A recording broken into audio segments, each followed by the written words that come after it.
I'm LazyCrazyJoe. Now you know, let's Pokemon Go. Somewhere in school I was taught to answer the questions who, what, when, where, why, and how. Who is Calcy IV for? Anyone trying to become more efficient at Pokemon Go in regards to raiding, collecting, gym fighting, or even PvPing. What exactly is Calcy IV? It's a free app that only has access to information that you give it. It stores this information and then uses the information that you provide it, along with more information that is available on the internet, but in a faster and more convenient way that is easily digestible, albeit with a semi-steep learning curve. When do I use Calcy IV? When preparing for a raid, PvP event, fighting Team Rocket, or even when fighting in a gym. Where do I get Calcy IV? Calcy IV is available in your phone's Google Play store. Why do I use Calcy IV? A general is only as powerful as the information he has available. When going out on a raid, you are in a sense a general, commanding an army of followers to their deaths. Decisions should not be taken lightly. How do I use Calcy IV? That is what this video hopes to show you. This episode is mostly for beginners. If you are wanting to try out Calcy IV for the first time, or you need a refresher on some basic information. Downloading. This is a simple process, no different than downloading Pokemon Go. I assume that if you can play Pokemon Go, you can find this video. You are capable of figuring out how to download an app. Search for the word Calcy. The welcome screen. Top left, you'll notice 3 lines on top of each other provide a pop-out window that gives you access to the majority of the options of Calcy IV. Not simply going to the game, this is likely where you'll be clicking first. In the top middle, you'll notice the name of the screen that you are on. So welcome is always typed next, followed by a gap and a Pokeball.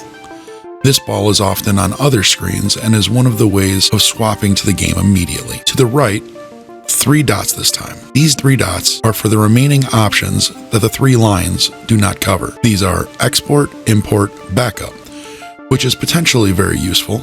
Reset scan config, a button I have never chose to use, but I assume is self-explanatory. Below this, you'll notice is the What's New section. If you auto-click through the most recent announcements from the app, or simply want clarification, this is where you regain that information. About and policy, the juicy legal stuff, if that's your thing. The meat, or the middle of the page, is a brief introduction on how to use Calcy IV. The Calcy IV button. A single press will initiate a scan. A long press will show the options. You'll notice a skull, swords, and so forth. The skull is for the boss screen, where the information you will use most often will be provided for raids, gyms, and Team Rocket. Cross swords. The move screen. More than just a move screen, this allows you to simulate leveling up Pokemon to what their DPS would look like if you change their moves. Nothing is saved unless you press the apply button. The camera icon, auto scan. Pressing this button will cause Calcy IV to behave as though you are pressing the scan button over and over and over until you turn it off. This will provide you with real-time information regarding the Pokemon that you have on your screen. This information is also available when catching Pokemon. Pokeball magnifying glass. This is the search string generator screen. Try saying that 5 times fast. Legacy moves and legendary moves are the only boxes/strings that I could actually think of as being useful. Possibly if you only scan Pokemon that you find useful, this could have a fringe benefit. The exit door. This closes the app completely. This also offers a checkbox to not be asked to verify if you wish to exit again. This is protection against accidentally pressing. I personally use this protection. The X. This is your cancel button. This makes Calcy IV button small again in case you accidentally pressed it or changed your mind. The graph button. This is for the details screen. This screen is where you can manipulate levels and moves to see what the stat values and more importantly Stardust costs and candy costs will be before you spend your valuable resources. The move screen can also be manipulated, but the majority of what you need to find out is written in plain English. Great information for anyone who doesn't have all of the counters memorized, aka most of us. The rewinding clock. History screen. Everything that you have told Calcy IV to remember and anything that it has seen in the most recent session are located here. This is a very important and complex-ish section of the application. Hashtag or #. This is the Calcydex screen. Think of this as an advanced Pokedex at first, and your best tool as you become an advanced user. Scanning is a bit annoying, but it's not hard at all. Start with your max CP Pokemon and work your way down, roughly to 1000 CP. Depending on the amount of space you have, this might be a long task, this might not be a long task. This is something that once you've started, gets a lot easier. It takes a long time the first time you set it up, but after that, it's pretty easy to maintain. Now you have taught it, this is why. Time for it to help you by showing you the best you can bring based on what you have. The boss name will be entered at the top and will be flanked by its type or types. Minimize screen button is upper left and the close screen button is in the upper right. The types that this Pokemon is weak against are listed next, with double weaknesses showing up in a larger font. If clicked on this button, will instead show those that the Pokemon is strong against. These are the types you should avoid. Select moves. Ignore this for now. The boss tier will autofill and likely will not need to be manipulated. If it is needed for any reason, click the icon and a drop-down will show up.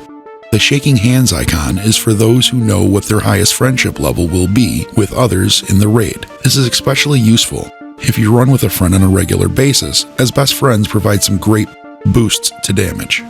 The number that you select corresponds with how many full hearts you have with your highest level friend raiding alongside you. If you don't know if you will have a friend in a raid with you, simply leave this at 0. The final icon in this row is for selecting weather, if known. If you don't know what the weather is as you start, or you are setting up a team with this information, you would leave this as a question mark. Breakpoints. Ignore this for now. The next button can be cycled through either DPS, glass cannons, or DPS to the third power times TDO. DPS stands for damage per second. This is the best damage per second, filtering for those that will die so fast they will not be as effective, aka potentially being one shot as they come in. Glass cannons. These are your absolute best pure damage per second options, including those that will die rather fast, and maybe one shot as they come in. DPS to the third power times TDO. This is a mathematical calculation thought to be superior by some in determining the value of each Pokemon. This multiplies the value of DPS times 3 times the total damage over time. Battle Team, Rejoin Team, and Survivor Team are the options on the right-hand side that can be cycled through. Battle Team is what most of you will be looking for. This does all of the work for you and says, just go with this. The Rejoin Team. I haven't noticed much of a difference between this and the Battle Team. Ignore this option if you use Battle Team, in my opinion. Survivor Team. Low on resources?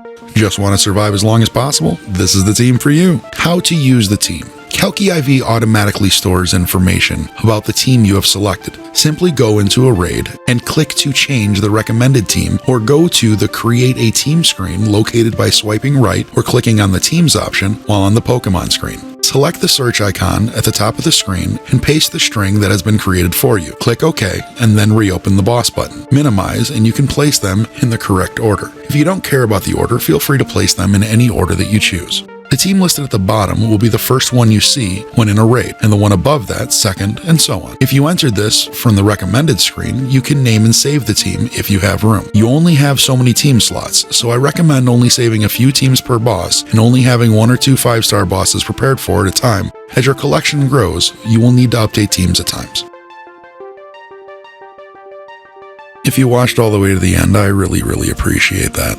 This is my first Pokemon Go video, and I guess the big boys say, like, comment, and subscribe. But in all seriousness, if you have any questions or comments or concerns, please feel free to leave them in the bottom, and I will do my best to go ahead and get back to you.